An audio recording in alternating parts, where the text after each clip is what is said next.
Welcome back. This is the Big Blue Banter, New York Giants football podcast. I'm Dan Schneier, joined as always my co-host Nick Filato. And tonight, we are joined by a special guest tonight. It is Shawn Syed of SyedSchemes. So you could follow him at SyedSchemes. That's SyedSchemes. And I would suggest doing this right now. Literally pause the podcast, go follow him on Twitter. No, you're laughing over there, Shawn, but you're one of the first people that I found when I started really diving into the X's and O's and the film side of football, which is a side that I'm obviously obsessed with. It's really what our podcast is all about at its core.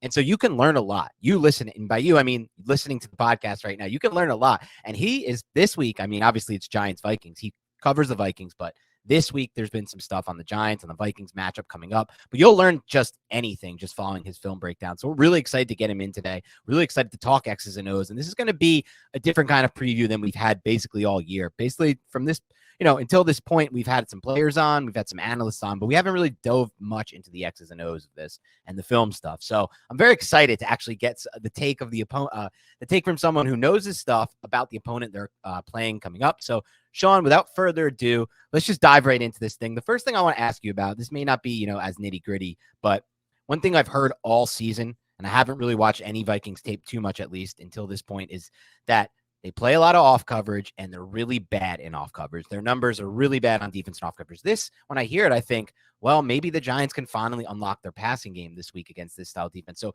what do you think so far of the scheme on defense this year? I believe it's a first-year coordinator on defense, obviously, with the first-year head coach. And what about that off coverage? Like anything you've seen lately that's changed or anything they should do differently?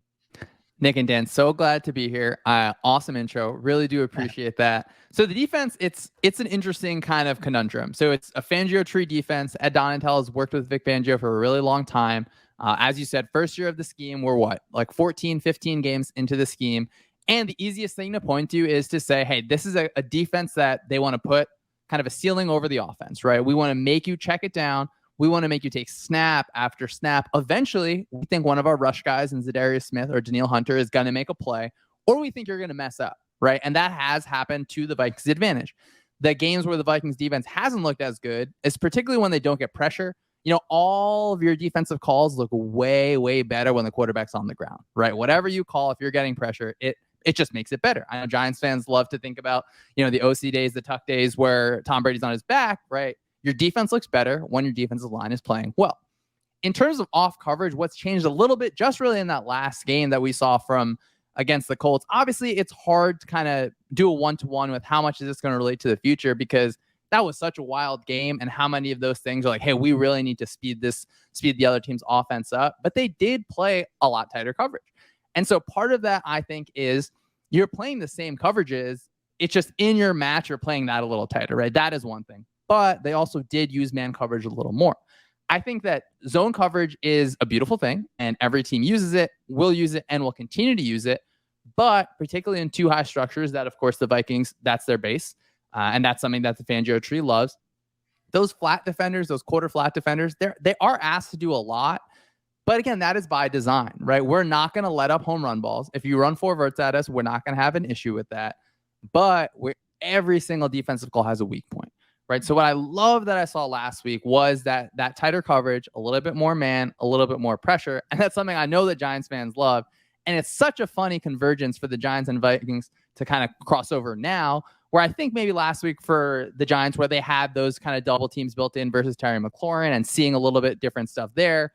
And then it seems like the Vikings picked up Wink Martindale's kind of menu and went to more man coverage and blitzing. So it's funny that we're crossing over at this point, but I will say I'm going to 100% admit I have a pro Ed Donatel bias. I know that in every article I've written, I think there's been someone to comment like, man, like Donashell or fire Donatel.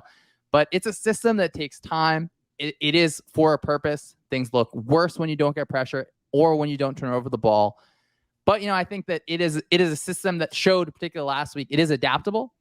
And you do look better when you're playing against maybe an aging quarterback with receivers that are a little bit of a less of a threat. So it is going to be interesting against the Giants who, no shot, of course, to their receivers, but I think our receivers may be a little bit better on this one. Yeah. Just a little. And Shawn, I think this is a good place to start. Since the Vikings, like you said, they want to take away those big plays, right? The Giants they don't create big plays. They just don't. That's not what they do through the passing attack. So do you expect to see, as you kind of alluded to, just a similar approach than what we saw last week? Because Minnesota, they're a big cover 6 type of team, dropped cover 6 off after week 13, and they ran at 15.9% against Detroit, 13.9% against the Colts. And as you said, their man coverage spiked. Last week against the Colts, they ran man coverage 35.4% of the time. What do you expect Ed Donatel to do against the New York Giants? So I do think that, like, Ed Donatel had a press conference today on Wednesday, and he talked a little bit about, this was kind of a one-off game in a little bit of ways, but I don't fully buy into that, because I do think that we should expect more man coverage against the Giants. The one issue with that is, or particularly on those third downs, one issue with that is Matt Ryan's not going to be running around a lot, right? You wouldn't expect him to scramble. And Daniel Jones does, which, whatever your take on Daniel Jones, that is such a problem for every sort of defense, right? Like, to have that as an extra thing, to drill that all week in practice, that makes it harder for you to want to play man, right? Because I feel fine, I think, maybe with our cover guys streaking down the field. But, Daniel Jones breaks the pocket and extends that time where it's 2.5 seconds, or it's getting closer to 3 seconds from snap to throw. That has been a stress for the Vikings. Of course, everyone looks worse when they play the Eagles, but I think the way Jalen Hurts played against them was really well. I'm not going to compare Daniel Jones and Jalen Hurts, of course, but I would expect, maybe some unique pressures in that same way, not the fancy stuff that Wink gets, but just sending, that weak side linebacker, test of protection, right? Especially the way I think the Giants like to get Saquon out. That's actually something that stresses me out on the Viking side. We've had some issues. I say we, like I play for them. We, of course, just the Vikings, right? The Vikings have had some issues with backs kind of quick out of the backfield in terms of, well, how do you communicate that, right? Do you want your nickel to kind of stay in that spot and still cover that flat? Or do you want to have an end come to him? And I think we saw against the Commanders, right? You're going to take Saquon in open field against a defensive end, certainly, right? So that's going to be an issue. That's something that I really want to focus on. Are we going to be able to have something to make sure, look, on third downs, we can't watch Daniel Jones running around? And maybe you want to see that and have Daniel Jones throw the ball up, and maybe we'll take one of those. But that's going to be the stress point, I think, where it changes in terms of, okay, if we're not threatened by the receivers in the same way as the Colts, we are threatened by Daniel Jones on the ground, and that back out of the backfield, I think, was something that has been cool to see the Giants use on offense. And, man, I just have, I know this is a little bit off topic of your question, just have so much love for Brian Daboll and kind of what they put together. I think it's Kevin O'Connell was telling a story. I guess Daboll was, I think, quarterback's coach for the Jets when Kevin O'Connell was getting drafted. So I think Daboll actually worked out Kevin O'Connell. He did. Yeah, it was like such a funny tidbit, right? But to see an offense, I think, is put together well, and I think Mike Kafka constantly getting into that groove.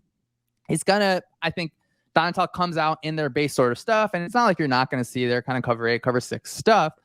But I do think at high leverage third downs we can get into our kind of man coverage world where maybe, our safety coming down has like some sort of spy responsibility as well. But I do love our linebackers, but Daniel Jones in open space versus them, Saquon Barkley versus them in open space, I think the Giants may feel like they have an advantage on that end. On that specifically, because one thing we saw last week, at least with the Giants, was when they were facing a team that's actually going to play a lot of 2 high safeties, which they haven't faced a lot of this year. A lot of teams have just been like, screw it, we'll play cover 1. We'll just put 1 safety middle, because like there's no real reason not to. We don't take shots over the top, in my opinion, at least. But I feel like what we'll see based on what you just said is still a lot of 2 high safety looks. And one thing what we saw is Kafka adjusted, because he played the same defense Washington 2 weeks ago, and he was still going with the same game plan they've had all year. Go under center with Jones, run a lot of play action boot, play action slide routes. And instead, he just went to the gun and ran a lot of quick game. And I think we'll see that again against the Vikings. I also think, to build off of that, Jones is better against these 2 high looks almost in some degree, because he can kind of get into that quick game and get the ball out. How has this defense been? Or I was going to say, has this defense, I know they play a lot of 2 high shell, has this defense done any kind of like Tampa 2 looks or anything to kind of like rotate out? Something Nick and I have talked about this week is against Washington, Jack Del Rio on more than one occasion, on like a handful of occasions, just literally rotated the corner on the field side out to the top and was just like, screw it, you're not going to throw there. Is that something we'll see this week, or do they have they not run that a lot? Tampa 2 robber looks. Yeah, so Tampa not 2 robber looks, right, with the safety coming down. Yeah, so the way that the Vikings kind of manipulate their stuff isn't really in the Tampa world as much, but Ed Donatel talks about like they want to win the quote first second of the snap, right? So that's one on the defensive line, and really that weak safety rotation. So the quote, the disguise and stuff you'll see is really going to be, Like Harrison Smith, I know that Harrison Smith just has kind of free range to do what he wants before he gets to his spot. So you'll see him lined up kind of literally on the line and then still kind of cover the middle of the field. So they'll do some kind of crazy stuff in that, but it's still in the kind of the same structure. So I don't think that their disguise particularly is something that Giants fans need to be so concerned about. We're like, oh, Daniel Jones is going to be so confused. But it is seeing more kind of unpredictability on the defensive end is helpful. But the like spicy exotic looks is not exactly, I think, what the Vikings give. But if they're kind of honing down on their fundamentals in those kind of base looks, that's where I think the Vikings are going to succeed. And it is kind of a funny point in the Vikings season where, look, they've clinched a division. Like, are they fighting for the 2 seed super hard? Like, they have a 1 game up. So and again, it's not that this is a preseason game in any way, but to me, it's more of a game where, hey, these fundamentals like that, the whole entire 2-eye structure, if you want to lean on that in the postseason, those fundamentals really need to be hammered, especially in a game like this. And if that means, hey, look, Daniel Jones is going to throw a quick game all day, and it did look like he threw it pretty well last week. I think the Vikings are fine living in that world, especially if they can stop the run, right? Like Saquon, just seeing him spin all over the field on Monday, that was really cool for sure. But that's where I think it'll kind of lie, where not too many kind of crazy, spicy, exotic looks. That weak safety will kind of be your fun point, right? Where he can do kind of 3 or 4 different things, but I wouldn't expect any defensive coverage where you have like any 2 invert or kind of like 2 robber, kind of different things like that. That should be like so much a concern. And they're not really a huge team that kind of like traps the flat. Like you saw, or if you watch the Vikings Colts game, if you survive the whole entire thing, there's a clip where Steph Gilmore kind of comes down when Jefferson's running an outbreaker on his choice route and kind of hammers him. That's not really what the Vikings kind of do on defense. Like they're just not a high cover 2 defense. Or at least that's not what they've shown. They certainly could. They could see the tape also and say, hey, look, they want to run the ball. They want to like have their kind of counter bash that whole fun stuff. And then they want to get into quick games. So maybe, but Donatell seems like someone, not that he's set in his ways, but he runs his stuff. So I wouldn't expect to see anything too crazy on that end. One more question on something that you discussed to open the show about Daniel Jones and how he is such a threat with his legs. You said that Ed Donatell's defense, they rely heavily on their pass rushers' ability to get home. Now with Danielle Hunter and I'm imagining Zadarius Smith, do those guys choose to rush high side consistently against mobile quarterbacks like Daniel Jones, kind of surrendering that B gap? Because one of the biggest, I would say, tendencies that the New York Giants have on offense is if that B gap comes open and Daniel Jones doesn't love what he's seeing, he is going to take it, I would say, Dan, 8 out of 10 times or 9 out of 10 at the very least. At the very least. And I know that weak side safety, he can drop down and he can be a spy on Daniel Jones at times, but I don't know if they're going to run that so much. So in terms of these edge rushers, are they ones who will abandon the containment to go all out to try to get the home run sack? So that's a great question, and I think brings in a few different things. So not that Daniel Jones and Kyler Murray are like the same athlete, but the way the Vikings plans versus Kyler was basically, okay, we're going to have Hunter and another defensive end on the outside and really box him, and then get Zadarius Smith over the interior guys. Because what I do really like that Fangio does is he'll get Zadarius Smith on your weakest link, right? So if that's your right tackle, I think that he'll probably be lined up against him. But I think Z Smith does a good job in the interior as well. So to me, I would expect at least one time for contain to be broken, right? Like I'm not going to pretend like that's not going to happen. I think that's a human thing to happen. Hunter, I do really like Hunter.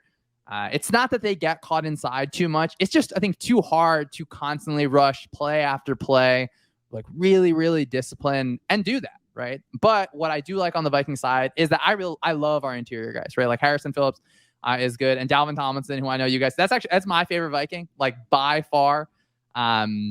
It's not that he's the biggest superstar in the world. I think he's really underrated, and I just love watching him play. So I do feel like Phillips can also really, and Tomlinson in different ways, can kind of help out on that end. But I am stressed about it, right? Like I'm not going to pretend like this wouldn't be a big thing in the Vikings meeting room, right? Like they should expect the quarterback to get out in some sort of way. And I would expect then it falls on the linebackers, where especially if I think the Giants are doing a good job in the pass game, manipulating them, where you have depth from them, or we're going to see a bunch of Daniel Jones kind of in that open field. And part of that comes down to, when in the game does it happen, right? Like, is it happening on every third down? Well, that is a real problem, right? I think if the Giants are converting on those third downs in any way possible, it it's just going to be a longer game. And if it's getting into third and shorts where you're hitting that quick game on first down, running duo on second down, kind of just eating up those yards, that's something that certainly could happen.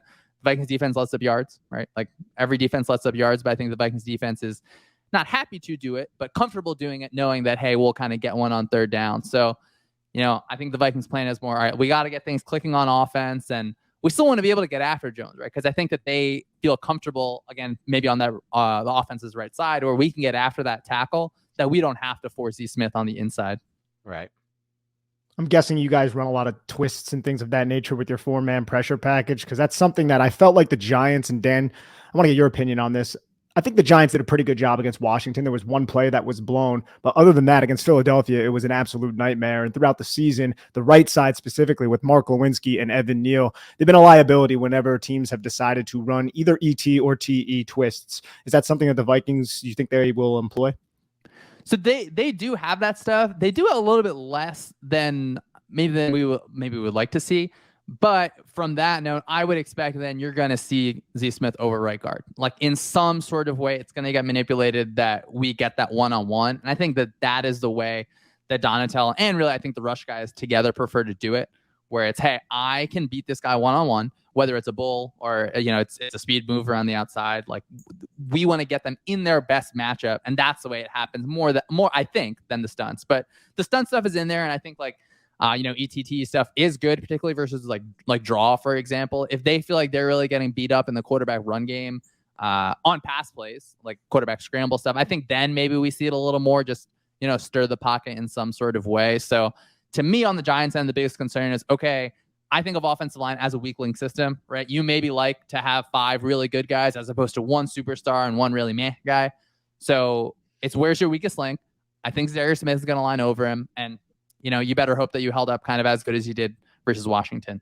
Well, you nailed the weakest link on the offensive line. That's Mark Lewinsky, their right guard right now. I would say either him or Feliciano in pass protection is their clear-cut weakest link. I'd probably give it to Lewinsky, and that's going to be a tough matchup then if Zadarius Smith can line up inside and beat him, because he's not really like somebody who I trust one-on-one. They've gotten a little better, like Nick said, like picking up the stunts. Or at least last week they were better, and maybe that also what contributes to that is that Evan Neal had an extra game back, and there's communication issues on that front, but definitely worried about that one-on-one matchup. I want to flip it to the other side of the ball, though, because to me, the bigger questions in this game by far are on the other side. Like Giants offense, we got to hope for like a great game. Hopefully they can stick with the quick game, and hopefully they get some stuff going. But on defense, I am insanely worried about how to stop this Vikings offense. So I want to start with just one. I want to start with something they don't really stress as much on offense, and that's the run game. This has been a very pass-heavy offense, Minnesota.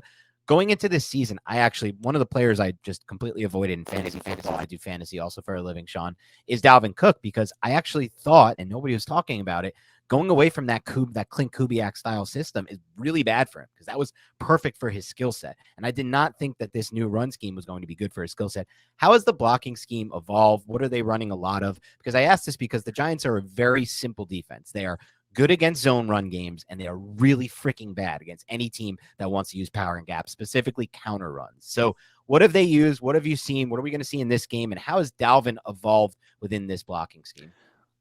A bunch of great stuff there. So I will say, a happy thing for Giants fans, the Vikings are not a gap team, right? I honestly can't remember how, I'll probably count on one hand how much power. I think we run counter once where an offensive lineman kind of tripped over another person's feet. So it is a zone-based system, right? It is really, when the tight end's out there, they're going to run that wide zone. They're going to try and hook with TJ Hawkinson or Munt and get to the outside of that tight end. When they're running to the weak side, they like running behind Darisaw. He's our left tackle, very, very good. I think they call it mid-zone, where they're just kind of moving that path a little bit interior or in further. So if you're a defense that feels comfortable stopping zone, I think you should feel good about this, because blocking the zone, it is really hard, right? The way those double teams work on a chalkboard are simple, right? We're going to double a tackle, we're going to get to a linebacker. It is different when you have a professional athlete running like almost 20 miles an hour on a football field, right? So it's been, I think, a little bit difficult. And I think that if Kevin O'Connell was doing a self-scout and talking about it, I think maybe he'd be a little disappointed in the run game, where it's always just one assignment, that someone can't get to their double kind of quick enough.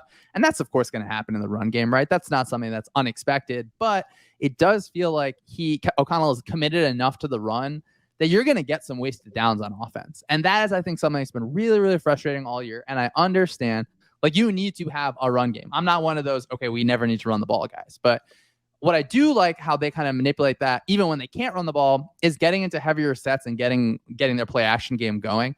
So if you can kind of force the Giants into one high looks, which I know they love doing, and play heavy boxes, which I think that they like doing as well, we're going to run Justin Jefferson on an in-breaker on play action, right? And that is a matchup that I think the Vikings are going to love and they can hammer.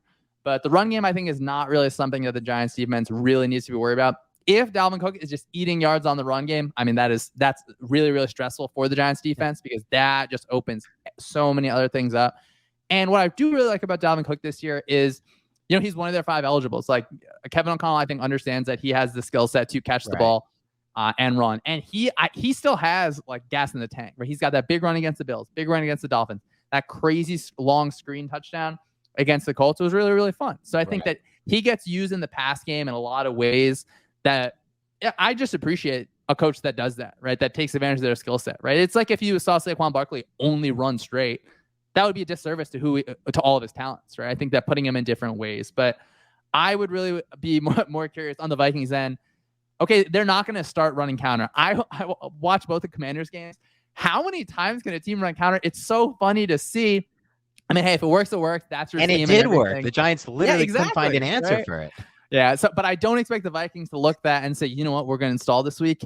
That's what I was thinking, right? Because there's still the timing. It doesn't make sense with like the timing of the run game. Yeah, and especially because counter, it's just not been run throughout, right? That's and so I think that, you know, Kyle Shanahan, like probably my favorite coach, right? You see all the different things they do. It's not that kind of diversity, right? They have like good personnel. I like CJ Ham as a fullback. I think that in the run game, that is when the offensive line, they do get clicking at different times, especially those kind of interior guys where maybe pass protection isn't their number one thing. They can get aggressive in the run game. But the run game overall, I think, has been a little bit disappointing, kind of watching the Vikings and just hoping like, hey, we don't want to see wasted downs, right? Like I understand that, hey, those runs can accumulate and maybe they kind of cause more problems in the fourth quarter or they're done to get a certain look. I have liked that they will have kind of pre-snap RPOs or kind of throws where Jefferson's just kind of running a quick smoke where it's, hey, we have a run call, but we're throwing. I know the Giants fans know that. I mean, you see it with Daniel Jones a decent amount of time, but I can't pinpoint exactly what is wrong with the run game, but it is not a real legitimate threat in the same way that I think when the Vikings are looking at the Giants, they're saying, okay, this is an offense that has run through Saquon Barkley in a lot of ways.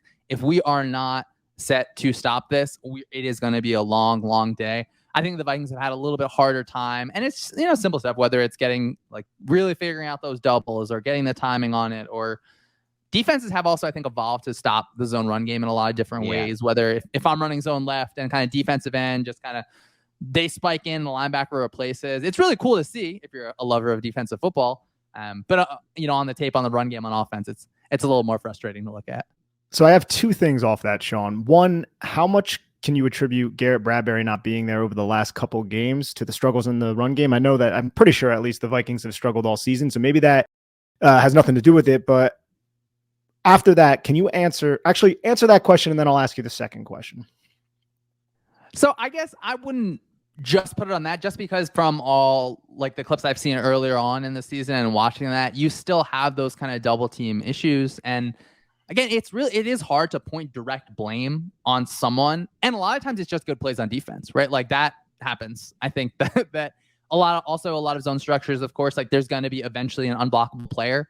And if there's an aggressive safety that can get there, or even like a cornerback who's really willing to kind of get in there and tackle, 4 yards is what you're going to get, right? And so that can be frustrating to watch sometimes. But really, hey, like that is kind of what it is about. So I wouldn't say, oh, okay, this is the center's fault, or even kind of some other health issues, especially at left tackle and stuff. I think it is an execution thing where, you know, people need to get their hands and feet together, and those they're hard, right? The double teams are hard. I know. I think I'm being a little bit hard on offensive line and not giving them enough credit for, you know, things they do. Like last week, 93 offensive snaps and pass protecting through all of that. So it's it's unfortunate, you know, when kind of one player or one double team doesn't work out and you just see the run blown up.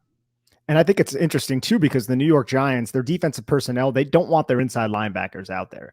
They use quarter more than any other team. 7 defensive backs, dime. They have 6 defensive backs out there. So I'm curious to see if Wink Martindale will notice the struggles of this zone-based rushing attack that the Giants have done better against defensively. And then maybe there'll be even more quarter personnel on the field against you guys. And that, Dan, look at what the New York Giants just did this week. They released Tay Crowder, their 3rd inside linebacker. They have 2 inside linebackers, Sean, on the roster right now. And I'm pretty sure Landon Collins is going to be activated to the roster. And we're probably going to see a lot of number 21 in there. Do you think Kevin O'Connell will stick with the run? I know you said he kind of does that because there's going to be lighter personnel, even though there might be 6, 7, 8 guys, probably not 8, but like 7 guys in the box, depending on the personnel that the Vikings are using. Or do you think they will try to just use Justin Jefferson and work the play action as the only means to why they're running the football? I think that if I asked Kevin O'Connell today, I think he would say, hey, look, we want to be balanced. Like, we want to be able to present both things. You want to be able to be multiple on offense. So I would expect them to try and get into their run game. Again, because not that this is a preseason game, but this is part of their on-ramp into the playoffs. So this is the time to hammer those double teams down, right? And against a team where, as you said, if you're going to have lighter bodies in the box, maybe this is a time where we get our perfect time and where we marry our steps from the running back and the lineman together. So I would expect kind of a decent amount on the run game. But as you say, when you have Justin Jefferson, who's really on pace to set a crazy record and could be a whole entire podcast of his own, it is interesting that the Giants, again, I think in the way that you guys spoke about especially on your defensive review, kind of how the Giants kind of dealt with Terry McLaurin, that the way that you deal with a star receiver, that does impact how you play the run game too. Right. If you're going to get into too high, if you're going to shade, or if you're going to have kind of people that are taken out of the numbers in the box, that impacts how you stop the run. So I think that the Vikings do a decent job of early on. I think they have a really, really high EPA per opening drive. O'Connell's got a great script, right? So I think they get a lot of information from that. So I am curious to see kind of, all right, well, where are we headed kind of early on? Because eventually it'll become the Jefferson show, but it might not be from snap number 1. I have a few questions based off of some of the things you said. The first one I want to talk about, because you said you could do a whole podcast on Justin Jefferson, and we're not going to do that, but I'm intrigued by a few things on the Jefferson front. The first would be, what are some of the route combinations and basically just the routes that he's had that him and Cousins have had the most success with? Because there are specific routes that have just killed this Giants scheme this year. The deep overs have just been open all the time against this Wink Martindale system, for example. Lately, we've been seeing, like you saw last week, obviously, we tried to put extra attention on Terry McLaurin. That opened up some stuff on the backside, like deep post, things of that nature. So what are some of the things that he's had a lot of success with? And then those other receivers as well, Thielen and Osborne, because I think in this specific game, those two might actually ultimately end up having more production than Jefferson. So Jefferson, who's just obviously a treat to watch every single week. It's so interesting that, look, he's obviously not as fast as Tyreek Hill. He's not as big as Calvin Johnson, but he does every single thing so well. Somehow always comes down with the ball, goes through contact. And some of the routes, I think you see, he'll line up in the slot and run a choice route, right? So, inbreaker or outbreaker, depending on leverage. Usually it ends up being kind of an outbreaker, right? They do run kind of crossers for him. So I'd be interested to see, they run kind of 2 posts from one side, Jefferson on the cross coming on the other side. In their play action game, they have him on a little inbreaker, but they also have him kind of just attack the cornerback 10 yards break outside, right? Or the older systems, they call it a scout route. So what I also really liked is when teams started to get further and further down the rabbit hole of, okay, how many different kind of double teams can we throw at him versus the Lions early on in the season. It's cool to see that, okay, Jefferson was doubled so many ways. And this clip, if you're watching on YouTube, is great because he talks about, okay, Kevin O'Connell did a good job just giving him kind of different angles of release, right? This is such a hard play to really get 2 defenders on, right? Just based on, it looks like a C, right? If you call it a C route or whatever, that, hey, I can beat my initial guy who's pressed up on me and I can still get back into space without having to worry about the safety, and to have Kirk Cousins who's willing to throw that. So those are just, I think, some of the routes. I certainly think he's a complete receiver. There's not that many things that I think that he can't do. And then having him kind of involved in that play action game in different ways is just, it's got to be stressful on the defensive end. And again, I think he's averaging over 100 yards a game. He's getting kind of chipping away at that record slowly but surely. It seems like he's getting the biggest shots against him kind of every single game. But as you mentioned, kind of Osborne, Thielen, and those guys, what I've loved is early on in the season, right? I think it was against the Dolphins where that's when I was like, oh man, like we're going to continue to see man coverage all day, and teams are going to say, make your number 2 and number 3 beat us. When TJ Hawkinson came in, it's been cool. I think that Kirk Cousins' average depth of target like shot up. Like it is a lot higher now because Hawkinson can threaten that underneath area. And when you have Jefferson kind of going longer, right? If you're going to be a cover 2 kind of defense, Jefferson's going to run that kind of, it does look like a C, but just their cover 2 beater where someone's going to kind of come to the flat, and Cousins is throwing that throw really confidently. Yeah. So having that last game, Osborne had a great game. I think a lot of those throws were kind of, they were not that they were necessarily alerts, but they were, and not exactly they were coverage busts, but they're not things that you can bank on in the same way. But it shows that Cousins is, okay, he's actually reading this whole entire thing out, right? He is not just locked in on Jefferson, which is a great thing, right? I think that he does a good job of, we need to feed our beast, as you should, right? Get your playmaker the ball, but we're still running a whole entire concept. So Jefferson's a treat. O'Connell, I think, is really, really continue to learn. These are the different ways I want to use him. These are the different things that defense are presenting me. And now he has a list of solutions. I think that if the Giants face the Vikings in week 3, it would look a lot different than now, where KOC has, I think, built-in answers in different ways, whether they're man beaters or having different angles of departure, where it's like, it's not like you're running a route in your backyard, but it's just really hard to get kind of a true double on some of his routes now. Which is really interesting too, because I think in that last Detroit game in week 14, there were 3 really long plays where it looked like Detroit had 2 guys, and then one play, I think there was 3 guys who were really paying attention, but one of the guy was like a deep safety who ran from all the way across the field. And I think that was the play where it should have been a touchdown, but the ref said he stepped out of bounds. To me, Shawn, it looked like he did not step out of bounds. That was really impressive. But one thing, if you can think back to week 3 against Detroit, Justin Jefferson had 3 catches for 14 yards. And I watched that tape afterwards and I was like, holy crap, like what the hell happened? Is Jeffrey Okudah just like the best cornerback in the league now? And I was like, okay, Okudah played well, but literally almost every single snap he had a safety over the top. Guy was getting clouded like the entire time. In week 14 against Detroit, I didn't watch the whole film, but on some of the plays I saw, it was similar, but Kirk Cousins was still slinging the damn football. Yeah. Do you think Kirk Cousins has learned at this point, like, hey, even if he's double teamed, this guy is so good that I have the confidence to now just let it rip to him, and I trust that he's going to go up and make a play. And I got to say, on some of these throws too, the ball placement for Cousins has been absolutely elite. What are your thoughts on that?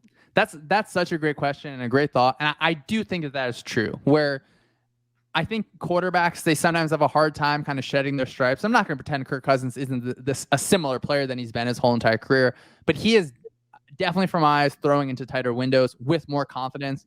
And you probably should when you have Justin Jefferson, right? So that's been encouraging, where there was a clip, I think it was at the end of the half against the Commanders when the Vikings played them, where it looks like, oh, it's a jump ball. We just throw it up and the Commanders come away with an interception.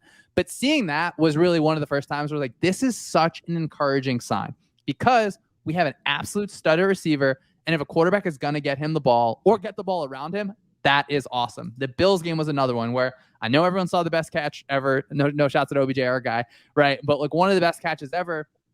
That is a design where, hey, we know we're going to throw the ball up, but multiple times in that game, ball is going into tight windows. So when the quarterback trusts it, I think it allows Kirk to play quicker. I think he's less jittery in the pocket when he sees, okay, like Justin's down there somewhere, right? We can throw it. And I think that is a great plan. Unfortunately, it can be a little volatile, right? If your third down plan depends on some 50-50 balls, which 50-50 isn't, I think, an accurate number for it, but there's going to be times where, hey, we go 0 for 3 and we just can't get that first down of the drive. We can't get things rolling, especially when defenses know, hey, we're going to dedicate resources to Jefferson.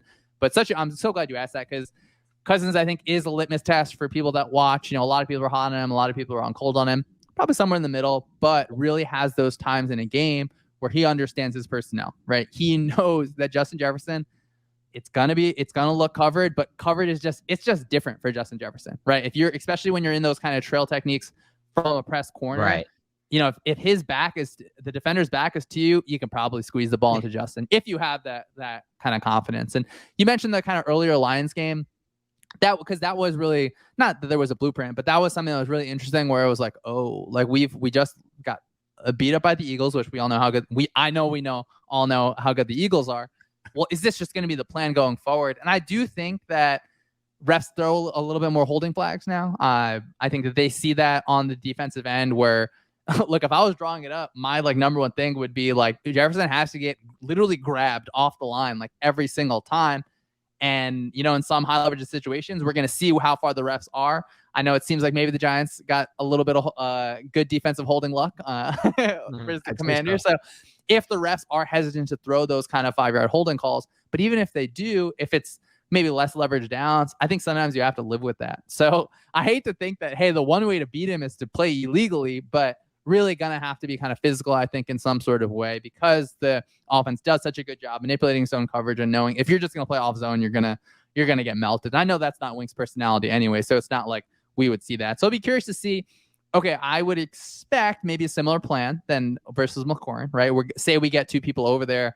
I think Jefferson will still get his.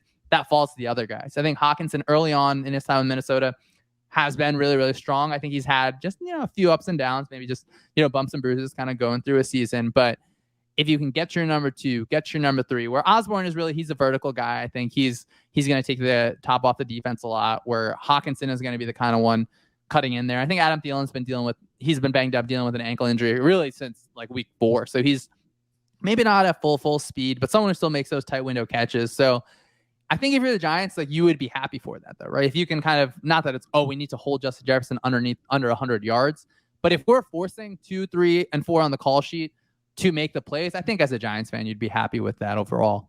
And I think that's what Wink's going to ultimately do, because it's very Belichickian and it worked against Washington. And this is a whole different breed, Justin Jefferson. But I think what's interesting, just on overall 30,000-foot view about what you said, I do have a question about the matchup, but I want to say this first. Something you talked about, and I've noticed it this year with Cousins, is just his trust in the receiver. And this is something Eli Manning had a lot with Knicks, with Plaxico, and with Beckham finally for those, like the good years, the 14, 15, 16. Ultimately, sometimes in the NFL, I watch these quarterbacks and I just wonder, like, there's the guys who need everything to be perfect to try to throw these shots, these whole shots, or whatever you want to call them. And there's the guys who just throw them and trust the receivers. And ultimately, like that second bucket, you need good receivers to make it happen. But that second bucket is where it's at. That's where the passing game is all coming down to. Like, I've watched a lot of Trevor Lawrence tape. I've seen the last 2 games of Trevor Lawrence on film. He's making careers out of guys like Christian Kirk, who were not consistent at all with Arizona, Zay Jones, who was not consistent at all, Evan Ingram, who's just had back-to-back great games. And what is he doing? Not rocket science. He's just throwing tight windows over and over and over again, outside the numbers, tight window, and just trusting these dudes, and they catch it. And then sometimes they don't catch it, but it's a holding call on the defense, or it's a unnecessary roughness, because it's, and different penalties can come of it. But most of the time, he's just connecting on it. And that's something I've seen with Cousins here. I'm going to circle back to the Cousins stuff. So there is one thing I want to ask you, but matchup-wise for me, this is a big one. Because I think ultimately the only chance the Giants have is if their pass rush dominates this football game. That's why they beat the Washington Commanders. That's their best unit by far of late. So I want to talk about the Giants pass rush versus the Vikings offensive line. One, is there a weakness on the Vikings offensive line like the Giants have in pass protection with Mark Lewinsky? And who is that? 2, what else can you tell us about the Vikings offensive line in pass protection? So, first of all, I know that you have no negative feelings about Evan Ingram, right? We're only saying positive things about him. Happy to see him in Jacksonville. But yeah, so the Vikings offensive line has been interesting, where, multiple rookies on the offensive line. I think our left tackle, Christian Darrisaw, is just really good, right? He is very, very good. O'Neal on the right side is good, right? Our center, I think, is going to be coming back. I would say that if there's a weak point, it's probably that right guard spot, maybe even both guards, or manipulating the inside. Certainly when you have those bookend tackles, it's going to be hard to be as good as those guys. So I would be curious. I love seeing, Tibbs was just going off, right? It was awesome to watch him against Washington as a watcher, like from the outside. It was a little bit more stressful knowing that he's coming to US Bank Stadium in Minneapolis on Christmas Eve. But I would be curious if, I know I've seen some clips of Thibodeau kind of being put inside in different ways. I think that Thibodeau could probably beat most tackles, even the highest level of tackles. But I think if he gets on the inside, and I think that Wink's eyes are probably glowing real big, knowing that, hey, you can really stunt on these guys in different sorts of ways, where they just like 93 snaps on offense, right? Had to pass protect all day long. I'm sure there's bumps and bruises, just clinch the division. Not that they're not focused. Like I certainly expect, all the Vikings guys to be locked in, but where they're in a phase where it's like, hey, maybe we take less reps during the week, or maybe we understand, hey, veteran rest days and kind of things like that in different ways, where I do think that the offensive line can be attacked. I do think that is a plus for the Giants, especially because, it's not that the Giants just have one guy, right? They got Aziz, they got Williams. They have multiple guys that I think can make plays on the defensive line. And that, as I said, really early on, all your coverages look way better when you have an attacking defensive line that can do that. So I think that I would be interested to see what different stunts go on. If it's just, hey, we want to get Thibodeau one-on-one on our right guard, who I think at Ingram, look, he had really good tape, I think, at LSU.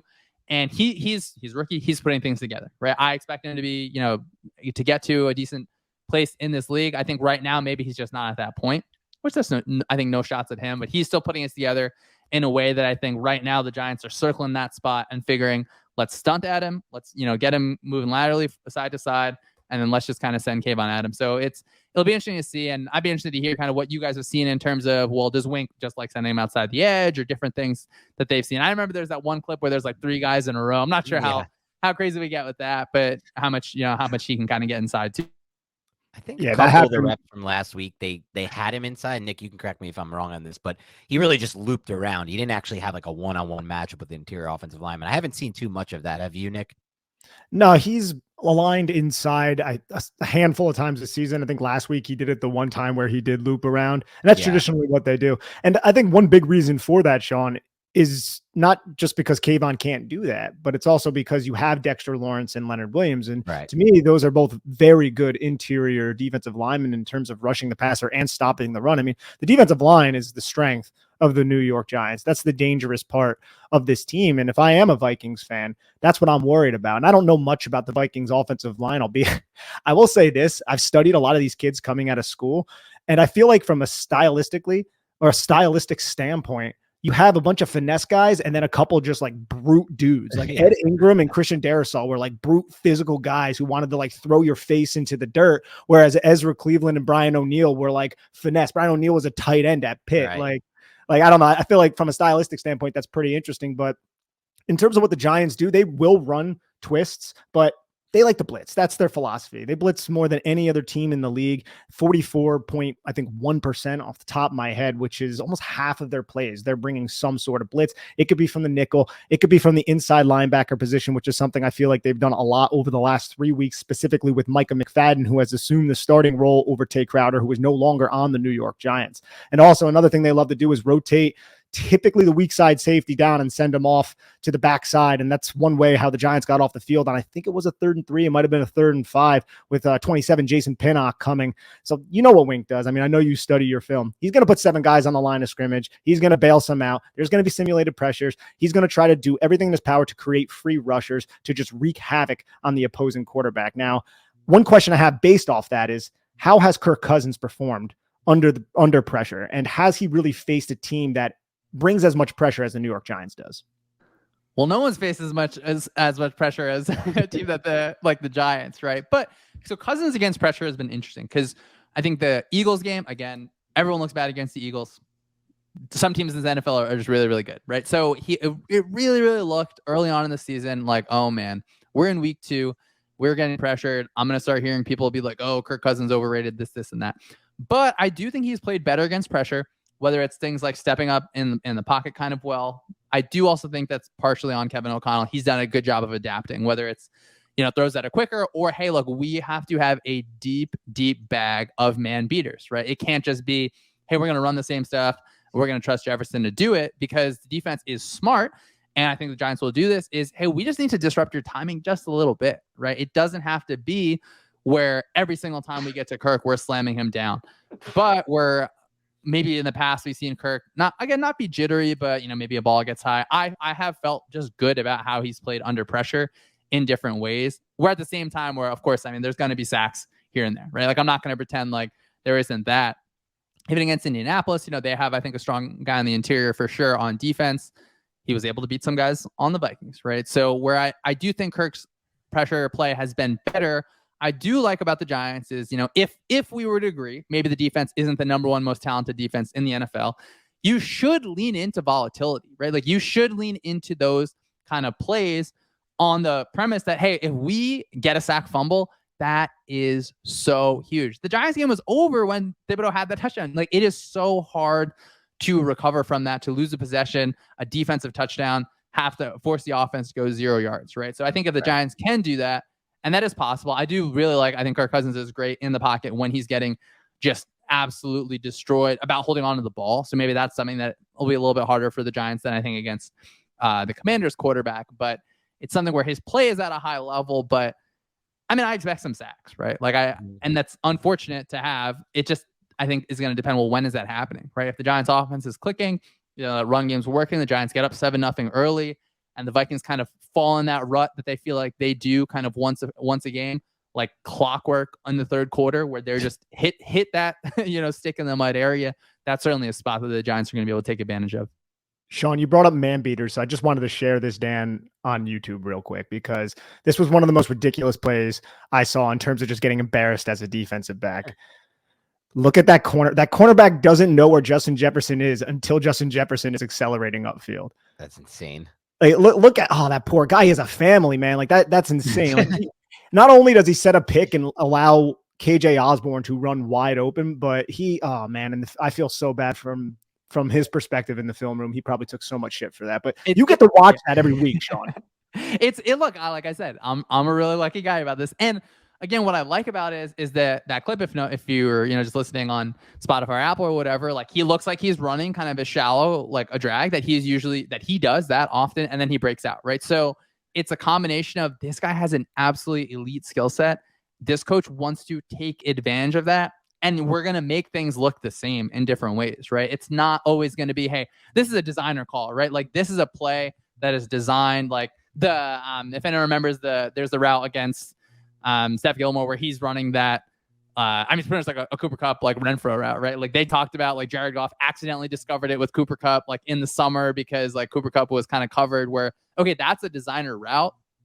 But a lot of these beaters, they look like their base plays. So I think that is a really, really cool thing because I love good coaching. Like I just do. And I think that's a great combination of a coach who, again, understands his player, wants to put him in the best position to succeed, and just makes it so stressful on a defender where we know, hey, your rule is if he breaks inside, then you have to go with him. If we can create a rub in some sort of way or create some sort of friction where I need to force the defender to work through traffic and go the other way, then, hey, that's kind of advantage back to the offense. Even KJ Osborne had a good play where Justin Jefferson, one of the cool parts about him that you don't get to see necessarily is that he just has so much gravity from defenders, right? As he should, especially in the red zone. When he's breaking inside, two guys are going to bracket him, and that means that spaces are going to go elsewhere, right? On the 2-point conversion to TJ Hawkinson late in the game, he gets a one-on-one, and a lot of that is because Jefferson demands, as he should, two defenders, right? So it's a cool situation where, hey, all these talents, all these good things,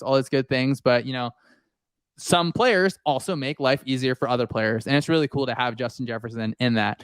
And I love that, Dan, I think you talked about a little bit where these quarterbacks who throw these kind of more like high leverage balls and that stuff. And it's cool to see like wide receivers have a real big impact, I think, on quarterback development, right? It's going to be really cool to see Trevor Lawrence with a little bit better receiving core next year when Calvin Ridley comes back, right?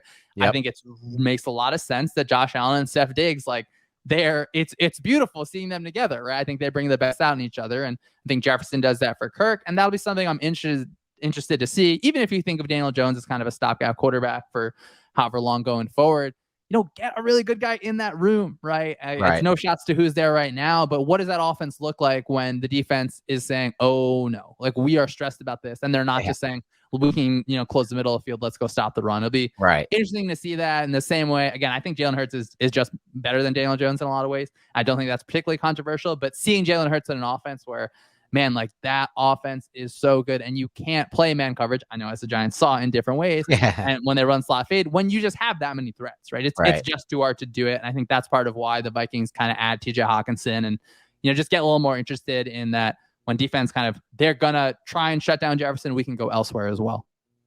And on that, if the Giants want to find somebody, what did you guys get him at 22nd, Justin Jefferson? It's not like he was a top 5 pick. It could be where the Giants are picking this year. So just a little sliver of hope for Big Blue Nation right there.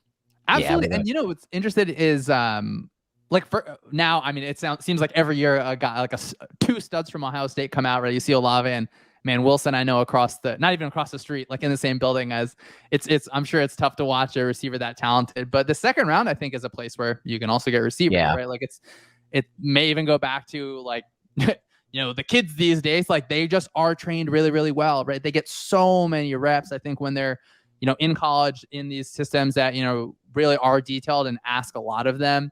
Whereas before we might say, oh, like we're expecting kind of a second year jump from these receivers. Like some of these guys can come in and play right away. So that's cool. And I think, certainly can be something that's optimistic for the Giants. Yeah, I mean, it's frustrating to think of Garrett Wilson in the sense that if the Giants didn't take Kadarius Toney and just, for example, took Christian Darrisaw, who's been an absolute stud for you guys, they'd probably have taken Garrett Wilson this past year over Evan Neal or something like that. So you got to think about that. But I want to wrap up with a couple things, a score prediction from you. But before we do that, I want to do a 30,000-foot view question with you. I know you're mostly an X's and O's film guy, but if you don't want to answer this or you don't feel like you do, no worries. But I'm curious to get your take on kind of a roster building question regarding the Vikings. The Vikings are a team that committed at the time an unprecedented contract to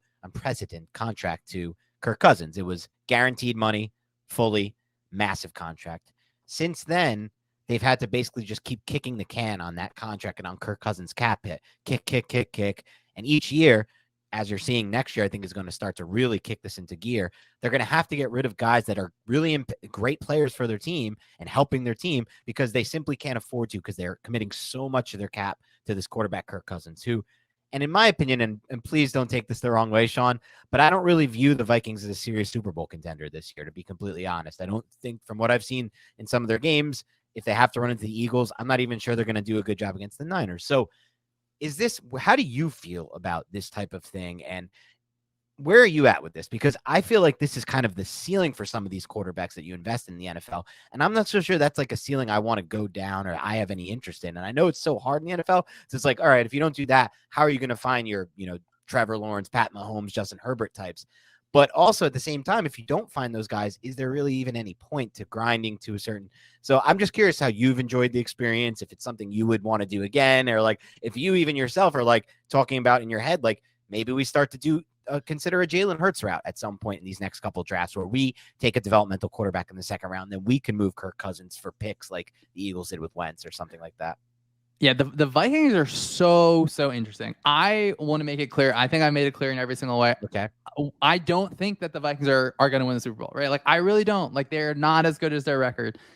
But at the same time, right, like, we just got to get into the dance, right? Once we're there, I know Giants fans know about what it means. You get in that wild card, you can make magic happen, right? So to me, are they good? Like, I almost don't even have to look at it because it's like, well, they're going to be there, right? So, if they can beat Washington or even, if you get New York in round one of the playoffs, like, hey, we're in the second round of the playoffs, right? So I don't think they're incredible. But what the new GM, Kwesi Adofo-Mensah, he, characterized it as a competitive rebuild, which I think that is a really cool way to put it. And drawing the comparisons between the Vikings and Giants are interesting, where obviously I think it's clear the Vikings are more talented in certain ways than the Giants. That I do think they should draft at the very least a developmental quarterback, right? Like, I mean, candidly, I would be fine as a Vikings fan if they draft a quarterback in the first round. And that doesn't take a direct shot at Kirk. I think that part of it is recognizing, hey, look, I just don't think the balls are going to bounce the same way as they do next year, right? Like, I hope that, hey, we're at the 53-minute mark. Vikings fans, they already tuned out. They, I think, know where I'm going with this kind of stuff. But the balls aren't going to bounce the same way, right? Like, you're not going to get the same turnover luck. You're not going to have, literally the largest comeback in NFL history. And that means that with a roster that is aging in particular parts, even though, hey, we really, really need a lot of help at cornerback, but we're getting old in different parts. But you have, I think, studs like Jefferson, right? You can build your offensive line around a guy like Darrisaw, right? You have these different parts that are good.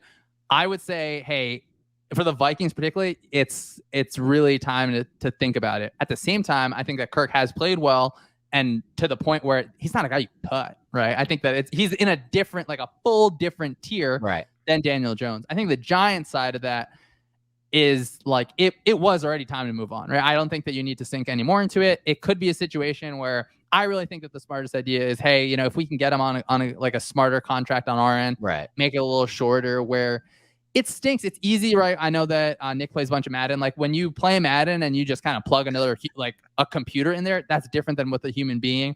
And I'm a scheme guy, but I really understand. I feel like or think about the human aspect of it.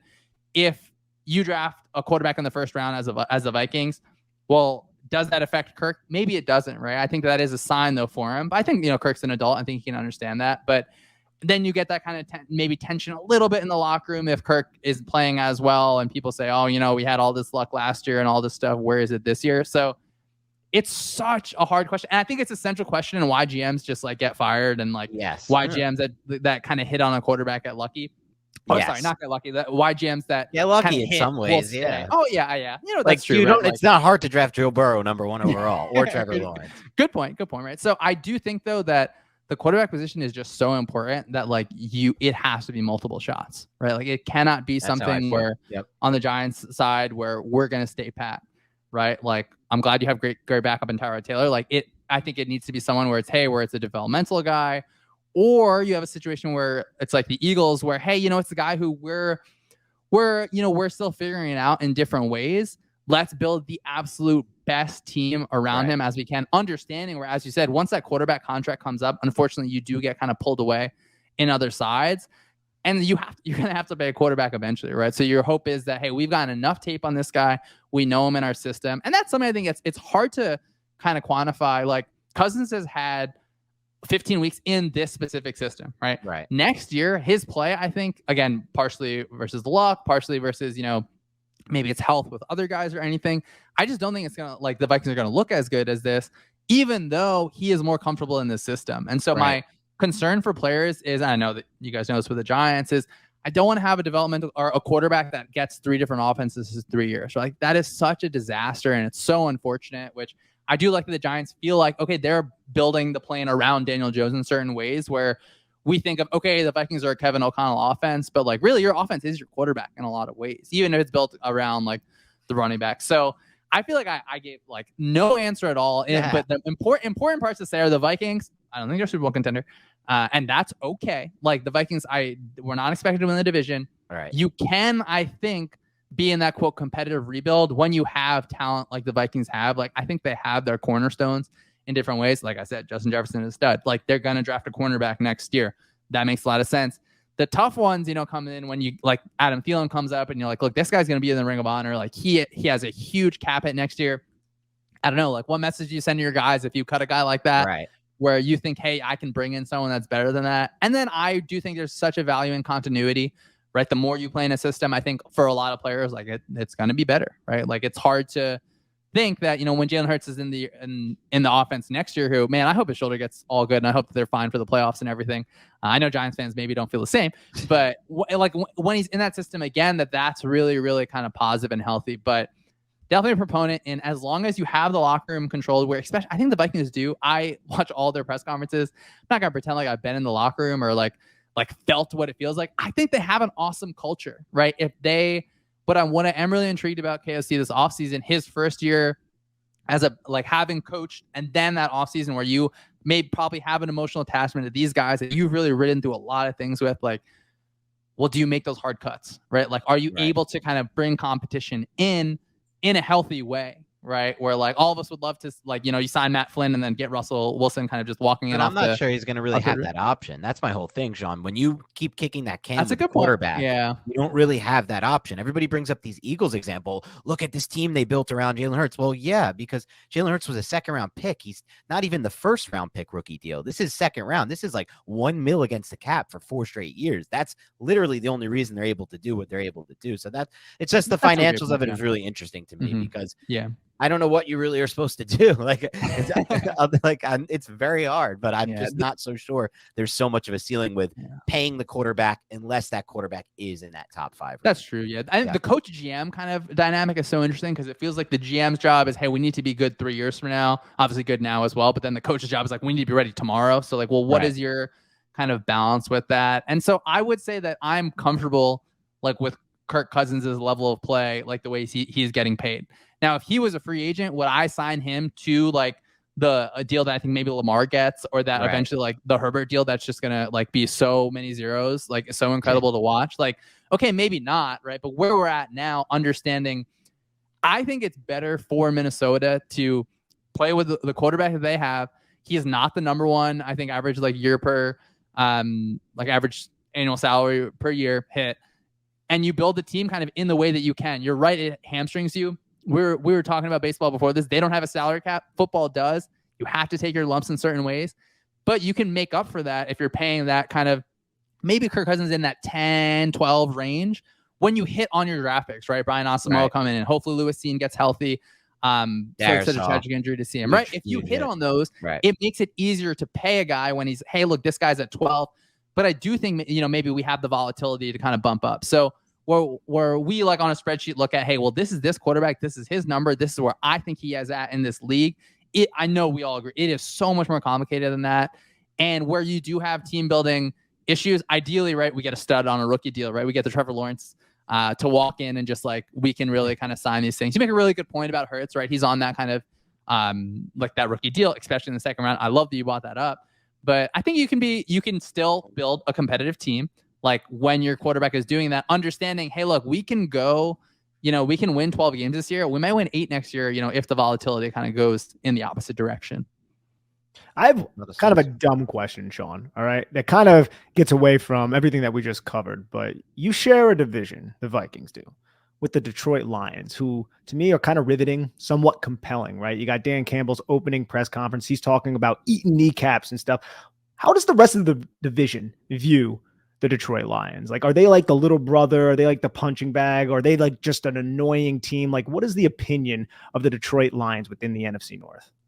Awesome question. It's funny because, in 2 games, the Detroit Lions really like kicked the Vikings' butt in a lot of ways. So even if a Vikings fan would say, like, we're not really afraid of them, like they still have a long way to go. Yeah, you should be scared of the Lions. You absolutely should be. Like we all saw Hard Knocks, and obviously there's a Hard Knocks bump, but I think that I'd be interested to see how they handle a lot of the same questions that kind of Dan posed, right? So to me, the concern, or if you're saying, well, what do we look at the Vikings? This is a well-coached team that early in the season, I think maybe they lost some one-score games. They were like ripping this streak together. Their long-term issue is going to be absolutely at that quarterback position, right? Where maybe you put Goff, I would say above Jones, but I think below Cousins in different ways. That I don't think you can build the whole plane out of him, right? And my concern for the Lions is going to be, well, my hope maybe if you're in the other guys in the division is let's go get that Lions offensive coordinator. Let's get Johnson. Let's go hire him somewhere else, right? Because when you get that brain drain and you lose your offensive coordinator, then I'd be concerned, well, how is that next quarterback going to develop?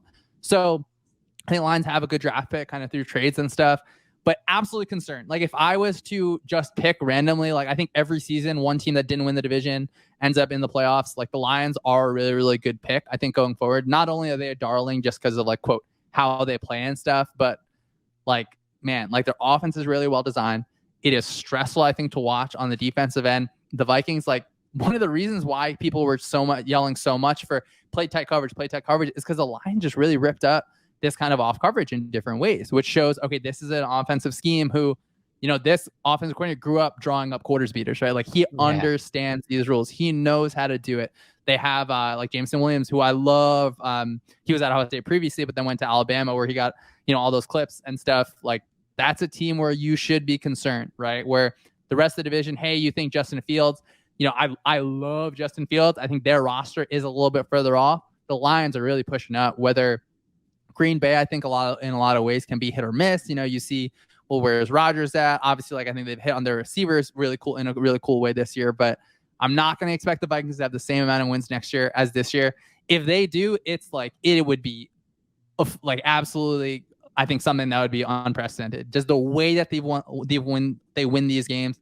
No one's going to go undefeated in one-score games. So on the Lions point, love the Lions. Really, really concerned, I think, if you're another team in the division because of it seems like what they're building, but it's not that they're like 2 years off anymore, right? Like they're winning games. They're going to push in the playoffs. Like they beat the Vikings a few weeks ago, right? If you think the Vikings are a team that, one, they clinched the division, like these guys are maybe going to win a first game in the playoffs, like the Lions threw them around and like forced the Vikings to have a huge comeback the first time they played them too. So it's a situation that's going to be really fun to monitor.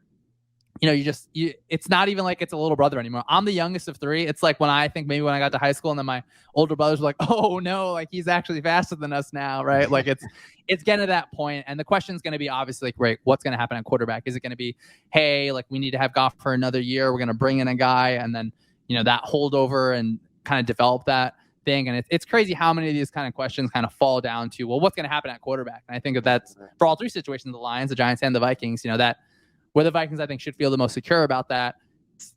It's where so many things hinge on. All right. Thank you so much for your time today, Shawn. This was freaking awesome. We loved chatting with you about the X's and O's. Hopefully people who listen now feel a little more comfortable for what to look out for in this matchup. But we'd like to wrap this up. If you can give us a score prediction, and then both Nick and I will give our score predictions. Oh man, this is a tough one. I am an optimistic person. I was leaning in my head thinking, okay, the Giants, like they have way more to play for here. They're coming off a hot streak, but the last time I predicted the Vikings loss was against the Patriots, and obviously, the best player I think on the field a lot of time wins it. So I'm going to go with 24-14 Vikings, which is a big win, when the Giants are I think they're only a 3.5 point underdog. But I think that in a lot of ways, the Vikings have evolved to understand when we get blitzed, when we get a team that's going to play man heavy, even when we get a team that is going to double team us, we are going to be able to kind of deal with that. But if you're, don't be concerned when the Vikings just fall asleep for the entire third quarter. But I'm gonna go with 24-14, understanding that I'm more than happy to be wrong. I'm not going to be personally offended if the Giants win and end up making the playoffs for sure. Nick, why don't you give your score prediction and I'll roll into mine? Alrighty, so I'm going to go with 27-17 Vikings. I think the Vikings have just too much talent on offense, and the Giants are a little bit too injured on the defensive side of the football. Although I do think the Minnesota Vikings defense isn't as good as recent defenses the Giants have faced in Washington and in Philadelphia. So I think they could hit on a deep pass to Darius Slayton. There could be a big explosive play through the air for the New York Giants. And I think Saquon will have a solid game overall. But in the end, I think the Vikings will be a little bit too much for the New York Giants to handle, and the Vikings will win 27-17. I'm going to dive into this one. So I've actually been pretty damn accurate on these. I think the only ones I've gotten wrong so far this year, it's pretty crazy, are the Titans first week. I got the Lions game wrong. I technically got the Washington game wrong, the tie, but I did say we would win this last game against Washington. And then all the other losses I predicted would be losses, Dallas, Philly, and the wins I predicted would be wins, Jack. So I'm actually going to... Green Bay, did you predict though? I did not pick Green Bay, so that was another loss. Given my track record, I want to keep it strong. I'm still going to pick the Giants to win this game. So I'm predicting the Giants will win this 23-20. Here's my take on that. It starts with this. It depends entirely on a good opening script from Kafka and a good early start from the defense. If the Giants get that, which I think they will, I predict them to win. If they do not get that, they will not win this game and they will get blown out, because I've been at that stadium before. I was there in 2016 when Odell Beckham was still on the team. If you fall behind there to the Vikings, that is one of the biggest home crowd advantages in the sport right now. It is built, that stadium, to be insanely loud, and those fans get insanely loud. And then you can't hear anything, and there's communication errors. So as long as that doesn't happen, which I don't think it will, the reason I think the Giants are going to win this game is, one, they're playing for more, just from that whole, and it's not to say that I think these Vikings players will be not locked in, like you said. It's just they just clinched the division. They're coming off the most emotional, crazy comeback win, and they're not really playing for much, like you said. They can't really get that 1 seed unless a lot of luck happens. I mean, it's technically still possible, but very unlikely. The 2 seed's not worth anything anymore, the way the NFL has it set up with the 2 versus the 7.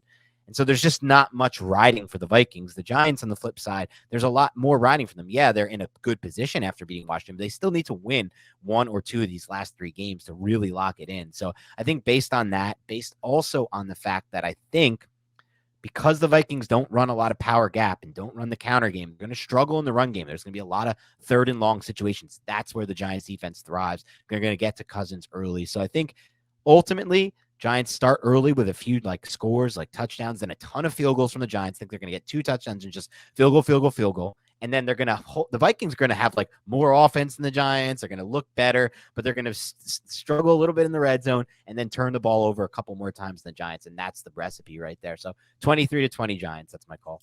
Geez, I hope so. One thing too, Shawn, that I found really weird, just looking at the schedule, 5 out of the last 6 games, Minnesota has been home, including this one. Yeah, right. Early in the season, they had all their first 3 divisional games were all home. So the Vikings are just weird quirks of the schedule. We went to London for 1 game. Now we got 2 Saturday games. Played it was 5 games to 28 days before the Colts game or something ridiculous. I don't know what it was that the Vikings are just getting weird schedules. But I like what Dan's going with, and I think the most important thing is there's definitely a path to Giants win. It's not something where. Honestly, if I thought the Vikings were going to blow out the Giants, probably wouldn't have came on this. Just kidding. Love you guys. I'm so happy what you guys do for the Giants. But there's absolutely a way for these Giants to win, right? Which is stressful on the Vikings end. Should be encouraging for the Giants, but it makes it so much more fun. and that this isn't a game where you just think the Vikings are going to roll all over them. It's going to be, I do think it's going to be a fun one for sure. Yeah, it will be. Thanks so much for joining us again, Shawn. Remember, you can find him on Twitter at SyedSchemes. That's SYEDSCH, just like my last name, EMES. Find it there. I promise you're going to love following this Twitter account. Thanks again, Shawn. Have a great rest of your night, and hopefully we'll talk to you again soon. Appreciate it, guys.